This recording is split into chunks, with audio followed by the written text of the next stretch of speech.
Kung inyong namatikdan kaganina sa wala pa kita magsugod sa Santos nga Misa, gibasa sa atong commentator ang lain-lain nga mga petitions. And if you observe very well, kasagaran ang atong gipangayo nga grasya. We're all related to healing, to suffering, to difficulties, to trials. Mao nga, tuguti ako nga mamalandong nining kapistahan ni San Padre Pio. Mahitungod sa pag-antos. Unsa man ang pag-antos?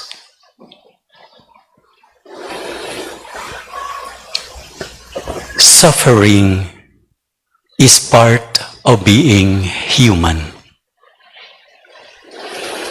Ang pag-antos kabahin sa atong kinabuhi ug sa atong pagkatao. Walay bisan usa ka nato dinhi nga nagtambong niining Santos nga Misa who does not know about suffering, who does not know about problems, who is a stranger to difficulties and trials. Bisan kamo mga igsuon nga magsunod nining atong kasaulugan karon, unya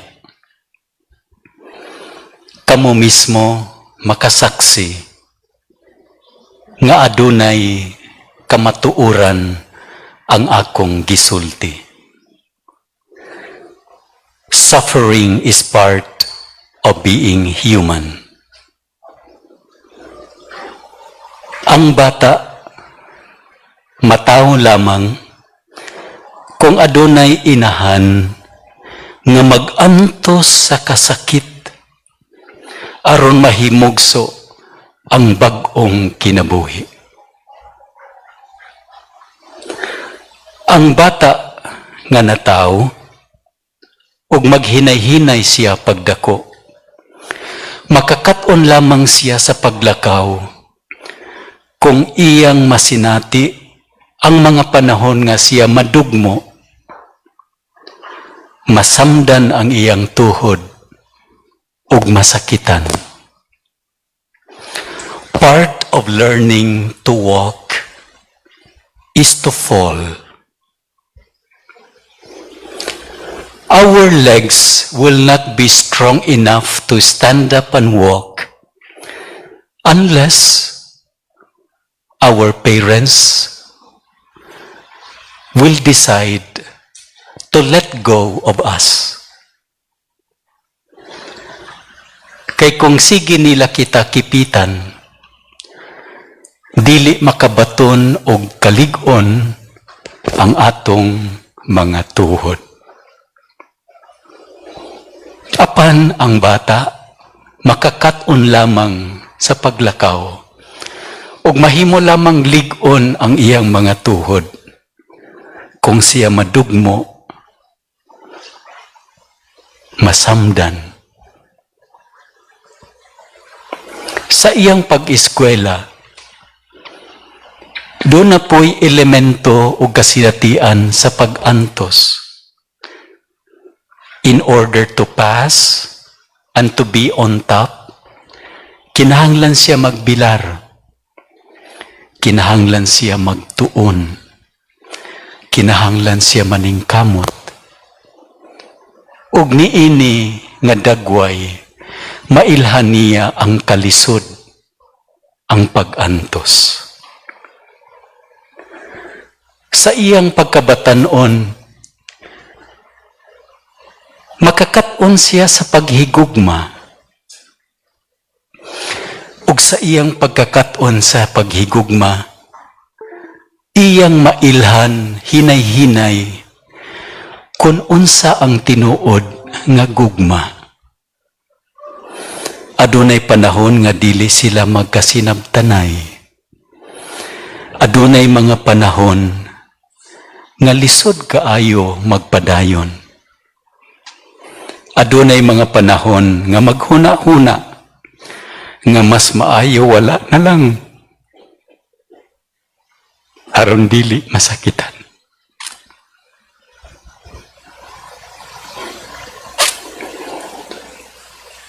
Samot na kung ikaw mamingyo.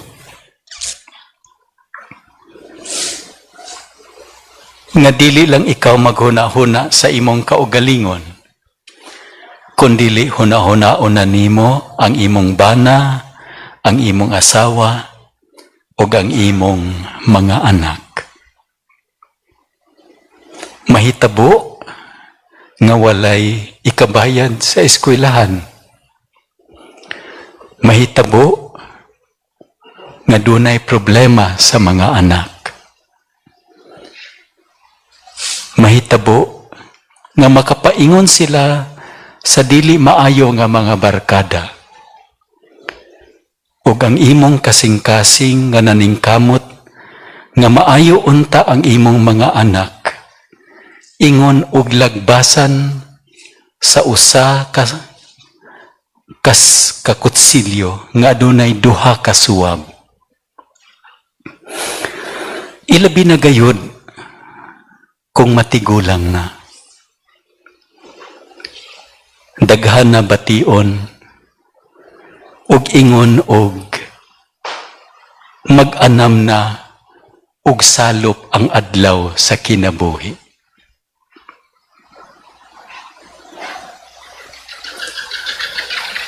When you sense that life is slowly ending,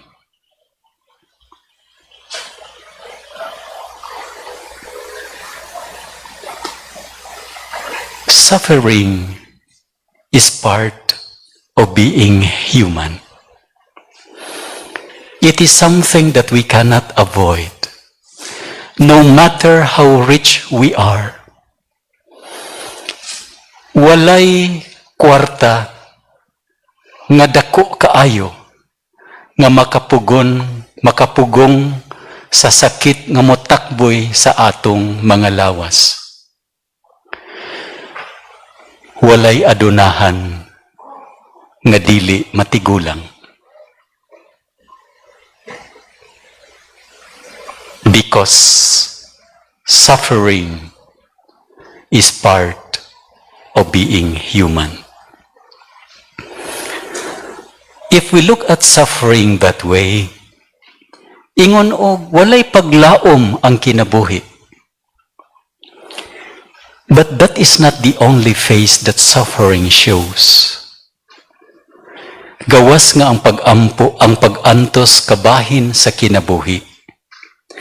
Gipakita usab sa atong mga pagbasa that suffering is also God's entry point in our lives. And that is the good news.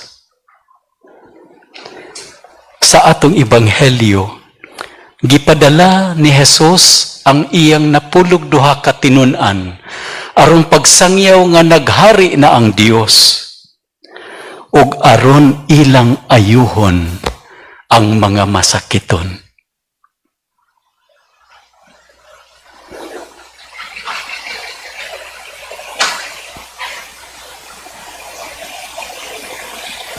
God meets us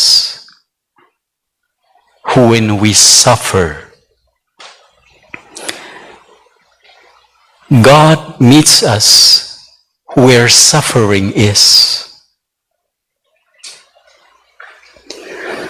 Ug mas mahinumdom ang Ginoo kanato nga iyang mga pinalangga nga anak sa panahon nga kita maglisod. iyang gipadala ang iyang mga tinunan aron pag-ayo sa mga masakiton. Therefore, when people are sick, God remembers them. But it is not only God who remembers us when we are sick. When we are sick, we also begin to remember God. Why? Because when we are on bed, when we are so sick, we have more time to be alone. We have more time to pray. Mao nga, the prayer of a sick person is powerful because he is now a person who spends most of his time to be with God.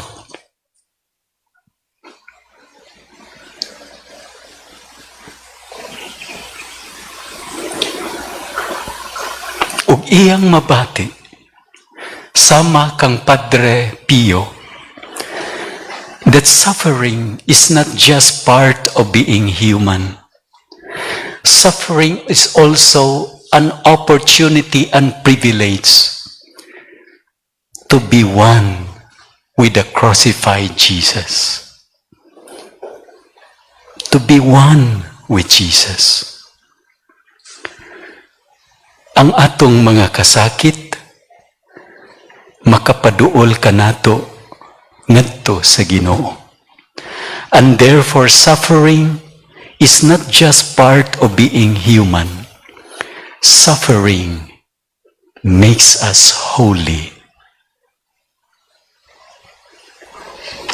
Because suffering leads us closer to God.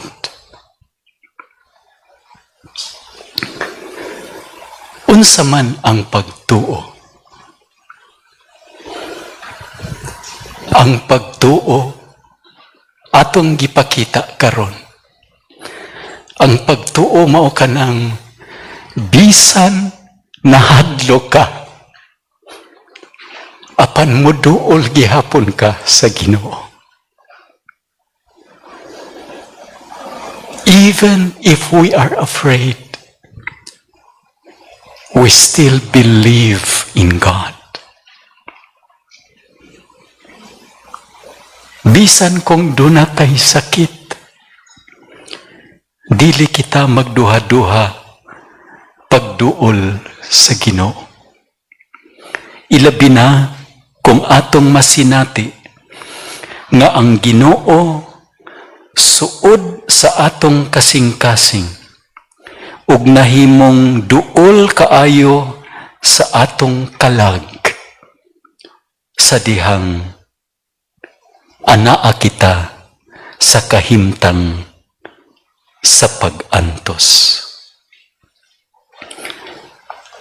Si Padre Pio, sulod sa 50 ka tuig, nag-antos siya. Gitagaan siya sa usa kay special privilege. Kadtong mga samad ni Jesus,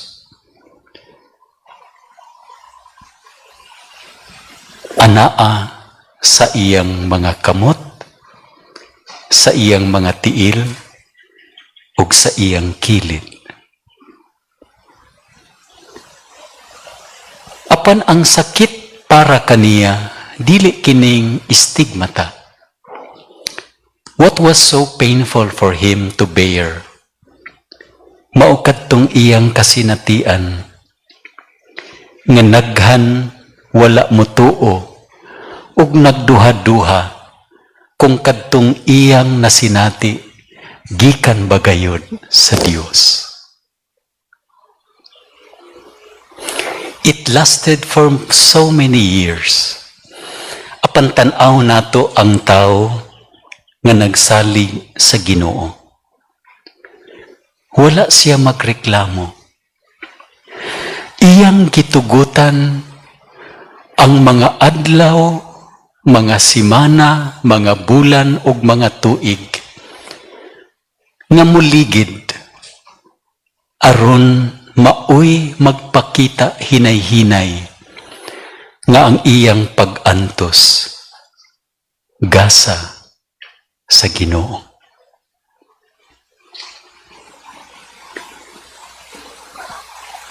Wala siya masuko. Wala siya magdumot. Ang tanan iyang gihalad ngadto sa Ginoo.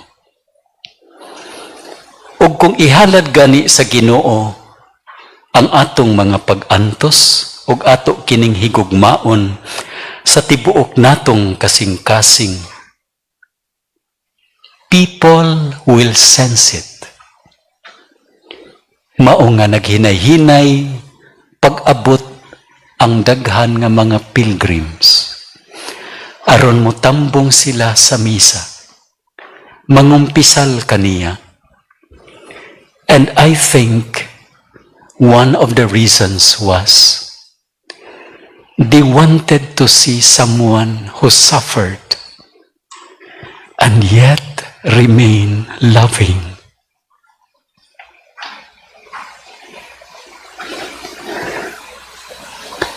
Kay talagsaon mangita og tao nga nagsakit and remained loving. Og tungod kay iya mang nahigugma ang iyang pag-antos, ingon og ang mga tao nga dunay mga kalisod, ingon og ganuyon sila ngadto sa iyang presensya. People would love to listen to him. And when he talks, ilang bation that they are loved by God. Ingon ni ana ang epekto sa usa ka tawo nga nag-antos apan nagpabilin nga nagsalig ug nahigugma sa Ginoo. When he died, more than 300,000 people attended his canonization. Ang St. Peter's Square can only accommodate about more than 100,000 of people. Pero paggawa sa St. Peter's Square, adunay luag kaayo ug dako kaayo nga dalan nga taas kaayo. Gikan siguro dinhi padulong didto sa tumoy. Kana nga gitawag nga dalan Via Conciliazione. Nga bisan sa pagpakalawat panahon sa misa, ihatod sa taxi ang magpakalawat nga mga pari aron sila makaabot kung asa ang mga tao. People would like to see a person who suffered and yet remain loving and yet remain trusting in God.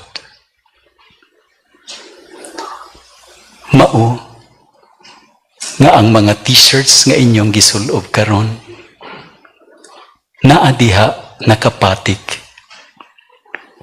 Pray, hope, and do not worry, because God will answer your prayers.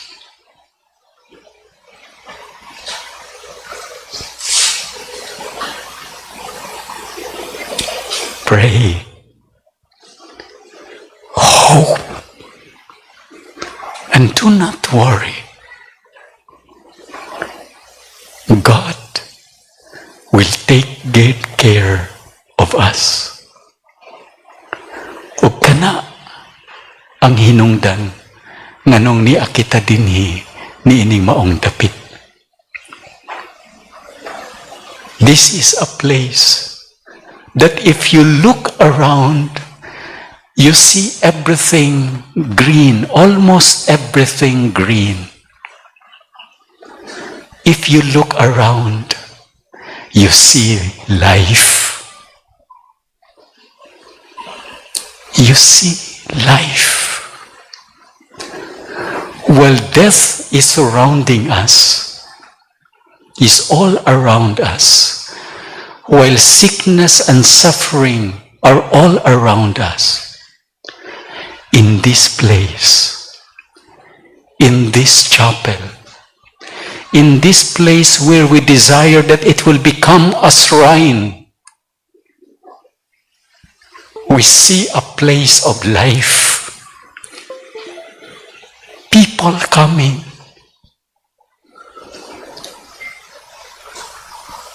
April and May, when we have our online masses, almost every day I come here.